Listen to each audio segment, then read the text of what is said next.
হ্যাঁ এলো। শোন না, তুই গ্রুপটা জয়েন কর, আমরা আজকে সব বন্ধুরা মিলে গল্প করবো একসাথে, খুব মজা হবে। হ্যাঁ জয়েন কর, দেখবি কে কে আছে।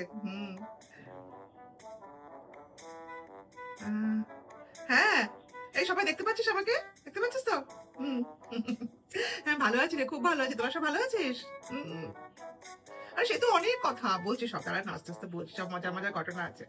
কে অতসী? অতসীর তো অনেক গল্প। আসলে শোন, ওর ছেলে তো ছোট থেকে পড়াশোনা খুব ভালো, সেটা আমি জানি। আমার মেয়ে তো ওর ছেলের মতো অত ভালো পড়াশোনায় নয়। ওর ছেলে সায়েন্স নিয়ে পড়েছে, আমার মেয়ে আর্টসে পড়তো। সে নিয়ে তো সবসময় একটা মানে একটা কেমন কেমন ভাব, বুঝতে পারছিস তো কি বলতে চাইছি? সে যাই হোক, সে ঠিক আছে, কোনো ব্যাপার না।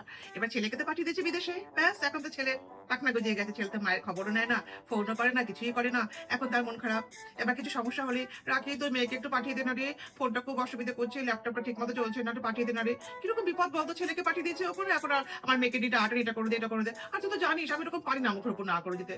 কি করবো, যাই আমি যাই, মেয়ে যায়, যতটুকু পারি হেল্প করে দিই। বন্ধু তো ওরকম পারা যায় মুখ ফিরে থাকতে, বল? কে, ব্রততে?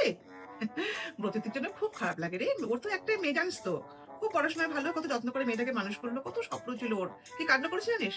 পাশের বাড়ির ছেলেটার সঙ্গে পালিয়ে গেছে। হ্যাঁ রে, কি করে, কিচ্ছু করে না, ছেলেটা একদম বেকার একটা ছেলে, কিছুই করে না, একটা বাজে ছেলে। কিভাবে কি হলো জানি না, এখন পালিয়ে গেছে। এখন তো ব্রততী সারা দিন বসে বসে কাঁদে, ডিপ্রেশনে চলে গেছে একদম। আমার এত খারাপ লাগে না, এদিকে ওকে মন থেকে মেনেও নিতে পারছে না বিয়েটাকে, বুঝেছিস? আমি কি করবো, আমি যাই মাঝে মাঝে সান্ত্বনা দিয়ে দিই, কিন্তু আমার তো ভালো লাগে না, খুব খারাপ লাগে রে ওর জন্য। মেয়েটা এত ভালো, ওর কপালে এরকম ছিল, বল?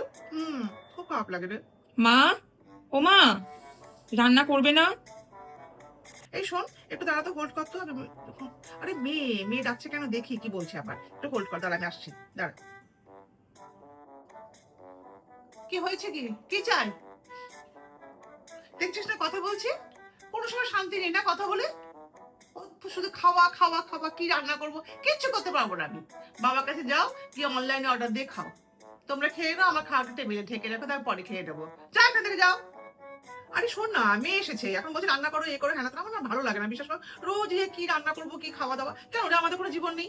সবসময় সংসার, রান্না বাড়ি, খাওয়া দাওয়া, কেন আমাদের তো গল্প করতে ইচ্ছে করে না? আমি পরিষ্কার বলে দিয়েছি, আমি কিচ্ছু রান্না করতে পারবো না, অনলাইনে অর্ডার করে খাইয়ে দাও। আর শোন, তোরা আজকে কোনো রান্না বাড়ি করবি না বাড়িতে, সবগুলোকে অনলাইনে খাওয়াবি।